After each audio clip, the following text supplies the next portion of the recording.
بسم اللہ الرحمن الرحیم۔ الحمدللہ ہم نے طب نبوی کا سلسلہ شروع کیا تھا۔ مقصد یہ ہے کہ جہاں روحانی علاج کی ضرورت ہے وہاں جسمانی علاج کی بھی ضرورت ہے۔ اس لیے کہا گیا کہ بسطۃً فی علم والجسم، انسان کو علمی اعتبار بھی مضبوط ہونا چاہیے اور جسمانی اعتبار سے بھی مضبوط ہونا چاہیے۔ تو الحمدللہ تو اس کو بڑا سراہا جا رہا ہے، دیکھا جا رہا ہے، اور اس پر عمل کر کے ہم اپنی صحت کو برقرار رکھ سکتے ہیں۔ تو آج کا جو خاص طور پر جو طب نبوی کے حوالے سے میں گائیڈ کرنا چاہتا ہوں وہ رات کا آرام، یہ بڑا ضروری ہے۔ اور رات کی جو نیند ہے یہ انسان کی صحت کو برقرار رکھنے کے لیے کتنی ضروری ہے۔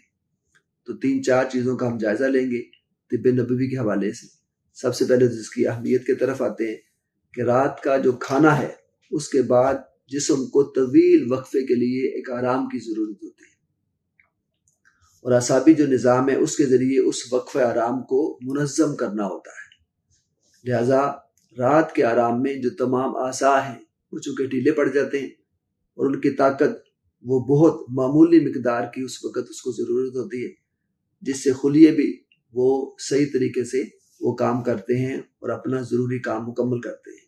اسی لیے حضور نبی کریم صلی اللہ علیہ وسلم نے ارشاد فرمایا کہ رات کو چہل قدمی کیا کرو سونے سے پہلے۔ تو کھانے کے بعد اس کو ڈائجسٹ کرنا ضروری ہے، چہل قدمی کرنا ضروری ہے، چلنا ضروری ہے، کم از کم 40 قدم، یہ کم از کم وہ مقدار ہے۔ اس لیے چہل قدمی سے جسم کے تمام اعضاء کو تھوڑی سی مشق سے فٹ کیا جاتا ہے، کیونکہ یہ طاقت کا استعمال رات کے آرام سے متوازن ہوتا ہے، اور چہل قدمی سے جو معدہ ہے اس سے غذا نیچے چلی جاتی ہے اور اس طرح معدہ کا بوجھ بھی کم ہو جاتا ہے، جو سونے کے وقت وہ آسانی سے انسان کو مہیا ہوتا ہے۔ اگر معدہ بہت زیادہ بڑا ہو تو اس سے کیا ہوتا ہے، بد ہضمی ہوتی ہے، سانس کے عمل میں دشواری پیش آتی ہے۔ اس لیے آقا دو جہاں صلی اللہ علیہ وسلم شام کا کھانا عام طور پر مغرب کے بعد تناول فرمایا کرتے تھے، اور یوں عشاء کی طویل جو رکعتیں پڑھتے تھے وہ پھر چہل قدمی کرتے، اور اس سے ہاضمے میں اس کو مدد ملتی تھی۔ تو آج بھی جہاں کھانے کے اوقات یہی ہیں وہ لوگ ہمیں زیادہ صحت مند نظر آتے ہیں۔ تو پتہ یہ چلا کہ جو نظام انہضام ہے، ڈائجسٹو سسٹم، اس کو درست رکھنا بڑا ضروری ہے اور جسم کی صحت کے لیے ضروری ہے۔ اور اس سسٹم کے لیے حضور نبی کریم صلی اللہ علیہ وسلم نے جو تفصیلی ہدایات دی ہیں اپنی امت کو، جیسے نبی کریم صلی اللہ علیہ وسلم کے جو ماموں ہیں حضرت سعد ابن ابی وقاص رضی اللہ تعالیٰ عنہ، ان کو ایک روز سینے اور بائیں بازو میں شدید درد ہوا۔ تو یہ جو درد تھا وہ اس کی وجہ سے کندھوں کی پچھلی جانب کی جو وہ ہوا ہے اور ماتھا ہے، وہ مبارک سینہ ہے، وہ آگے آ گیا، آپ نڈھال ہو کر نیچے گر گئے۔ تو یہ سب جو علامتیں ہیں جو آج ہمیں نظر آتی ہیں، جس کے لیے آپ کو معلوم ہے کہ جو انسان کو بالکل نڈھال کر دیتی ہیں، اور بالکل یعنی آج میڈیکل جو سائنس ہے وہ اس کو انجائنا کہتی ہے، اس بیماری کا نام۔ یہی وجہ ہے کہ صحابہ کرام انہوں نے حضور نبی کریم صلی اللہ علیہ وسلم سے اس کا علاج دریافت کیا، تو آقا دو جہاں نے باقاعدہ جو اس کا علاج ہے وہ آرام کو قرار دیا، اور اس آرام کی وجہ سے درد میں شدت بھی کمی وہ ہو جاتی ہے۔ اور اس کے ساتھ ہی حضور نبی کریم نے عجوہ کھجور وہ اس کا علاج دریافت کیا اور فرمایا کہ یہ جو اس کام کے لیے بہترین شے ہے اس کا استعمال کیا جائے، اسے شفائے کامل کہا گیا۔ سعد بن ابی وقاص رضی اللہ عنہ عمر بھر یہ نبوی نسخہ بھی استعمال کرتے رہے، اور اللہ تعالیٰ نے ان کو شفا عطا فرمائی، اور اس کے بعد ان کو یہ کبھی بھی تکلیف نہیں ہوئی۔ تو اس سے آپ اندازہ کریں کہ رات کی نیند کا آقا دو جہاں نے باقاعدہ طور پر یہ ارشاد فرمایا، اور جو اس میں کمی بیشی ہوتی ہے اس کی وجہ سے انسان بڑی تکلیف میں مبتلا ہوتا ہے۔ اب جو سونے کا طریقہ ہے وہ کیا ہے؟ ہمارا آج کل سونے کا جو طریقہ ہے وہ بھی درست نہیں ہے، تو اس کو بھی نبوی طریقے کے مطابق جانتے ہیں۔ تو آقا دو جہاں صلی اللہ علیہ وسلم کے طرز عمل میں ہمیں سونے کا صحیح طریقہ وہ معلوم ہوتا ہے کہ آپ کا معمول تھا کہ سخت بستر آپ استعمال فرماتے تھے، اور دائیں کروٹ لیٹتے تھے، دائیں ہاتھ کی ہتھیلی اور دائیں رخسار کے نیچے رکھ لیتے تھے، اور الٹا لیٹنے کو ناپسند فرماتے تھے۔ اور دائیں طرف لیٹنا طبی لحاظ سے بھی بڑا بہتر ہے، کیونکہ معدے کا جو اخراج بھی وہ دائیں طرف ہی ہوتا ہے، اور بائیں طرف زیادہ دیر لیٹنے سے دل پر بھی بوجھ محسوس ہوتا ہے۔ اس طرح الٹا لیٹنا بھی مفید نہیں ہے۔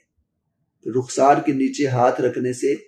نچلے جبڑے کو بھی مدد ملتی ہے، جسے وہ نیند کے دوران ڈھیلا ہونے کی وجہ سے اس کے باوجود اس سے منہ نہیں کھلتا، اور خراٹوں کا بھی اس میں ڈر ہوتا ہے۔ یہ وجہ ہے کہ سیدھا لیٹنے سے خراٹوں کا امکان بھی وہ زیادہ ہوتا ہے۔ چنانچہ دائیں طرف لیٹنا یہ سب سے احسن عمل ہے اور سنت مصطفیٰ ہے۔ اور آقا دو جہاں عشاء کی نماز کے بعد جاگنا بھی ناپسند فرمایا کرتے تھے، اور آپ کا ارشاد گرامی کہ عشاء کی نماز کے بعد 2 ہی صورتوں میں جاگنا چاہیے۔ پہلا یہ کہ یا تو یاد خدا کرنی ہو، اللہ کو یاد کرنا ہو، اللہ کا ذکر کرنا ہو، یا گھر والوں سے ضروری کوئی بات چیت کرنی ہو، ورنہ جلد سو جانا چاہیے۔ اور جو بات تجربے نے ثابت کر دی ہے کہ جو لوگ سخت بستر کا استعمال کرتے ہیں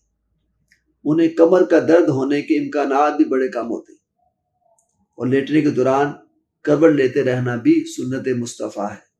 خصوصاً جو ایسے مریض ہیں جو فالج یا کسی اور بیماری کی وجہ سے خود کروٹ نہ بھی لے سکتے ہوں، تو ان کے لواحقین کو چاہیے کہ وہ ان کی کروٹ کو بدلیں۔ اور اسی طرح ایک ہی طرف چونکہ لیٹنے سے زخم بننے کا بھی اندیشہ ہوتا ہے، اور قرآن کریم میں جو اصحاب کہف کا بھی ذکر آتا ہے تو اس میں بھی ہمیں یہ بات ملتی ہے، جو کئی سو سال تک سوتے رہے تھے، اور اللہ تعالیٰ قرآن پاک میں ارشاد فرماتا ہے اگر ہم ان کو کروٹ دیتے رہتے تھے، چنانچہ ایسے مریض جن کو کئی مہینوں میں یا سالوں تک لیٹنا پڑے انہیں بھی کروٹ دینا بہت ضروری ہوتا ہے۔ تو یہ ہمیں بات قرآن پاک سے بھی پتہ چلی، تاکہ جو زخم بننے کا امکان ہے وہ کم ہو سکے۔ اسی طرح جو سونے کی تیاری یہ بھی بڑا ضروری ہے، اس میں بھی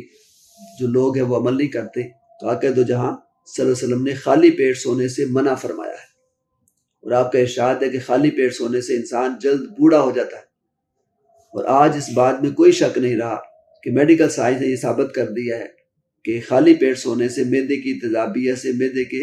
السر کے مریض کو سونے سے پہلے کوئی شے مثلا دودھ کا گلاس وہ پینے کی ہدایت کی جاتی ہے، اس لیے کہ آپ کا ارشاد گرامی ہے کہ سونے سے پہلے ہاتھ دھو لیا کریں تاکہ چکنائی یا کوئی اور چیز نہ لگی ہو جس سے کیڑے مکوڑے کے ڈسنے کا اندیشہ بھی ہوتا ہے۔ پھر آقا دو جہاں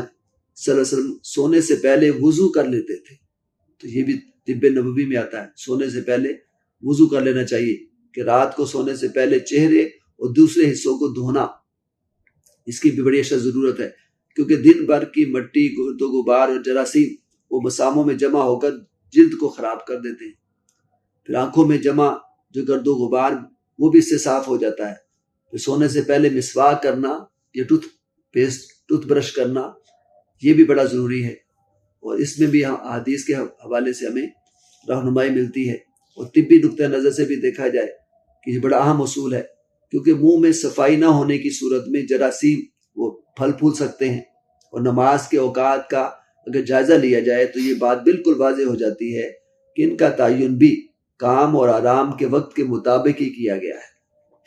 جیسے فجر اور ظہر کی نمازوں کے دوران اتنا وقت دیا گیا ہے کہ آدمی اپنے روزمرہ کے کام کاج وہ کر سکتا ہے، ان کو نپٹا سکتا ہے۔ اس طرح عشاء اور فجر کی نماز کے دوران نیند اور سکون کے لیے بھی وقفہ رکھا گیا ہے۔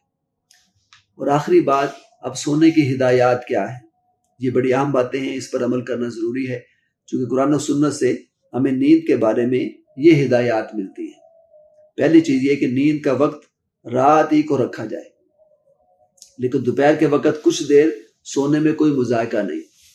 جسے قیلولہ کہتے ہیں۔ دوسری چیز یہ کہ رات کو جلدی سویا جائے اور صبح جلدی اٹھنے کی عادت کو بنایا جائے۔ تیسری چیز یہ کہ بستر نہ زیادہ نرم ہو کہ اٹھا ہی نہ جائے، اور نہ اتنا سخت ہو کہ نیند ہی نہ آئے، درمیان میں ہونا چاہیے بیلنس۔ چوتھی چیز یہ کہ خالی پیٹ نہ سویا جائے۔ پانچویں چیز یہ کہ سونے سے پہلے ٹوتھ برش یا مسواک وہ کر لینی چاہیے۔ چھٹی چیز یہ کہ سونے سے پہلے ہاتھ اور منہ کو دھویا جائے۔ اور آخری چیز وہ یہ ہے کہ نشہ آور چیزیں یا نیند آور جو دوائیں ہیں وہ کھانے سے بھی حتی الامکان بچا جائے اور اس سے پرہیز کیا جائے، اس سے مضر اثرات پڑتے ہیں انسان کی باڈی کے اوپر۔ اللہ تعالیٰ ہمیں طب نبوی کے مطابق چلنے کی توفیق عطا فرمائے اور اسی کے مطابق سونے کی اور آرام کرنے کی توفیق عطا فرمائے تاکہ ہم صحت مند رہ سکیں، اور صحت مند ہی وہ شخص ہوتا ہے کہ جو نماز کو پابندی سے پڑھ سکتا ہے اور اللہ تعالیٰ کی عبادت میں ذوق پیدا ہو سکتا ہے۔ اللہ تعالیٰ ہم سب کو عمل کی توفیق عطا فرمائے۔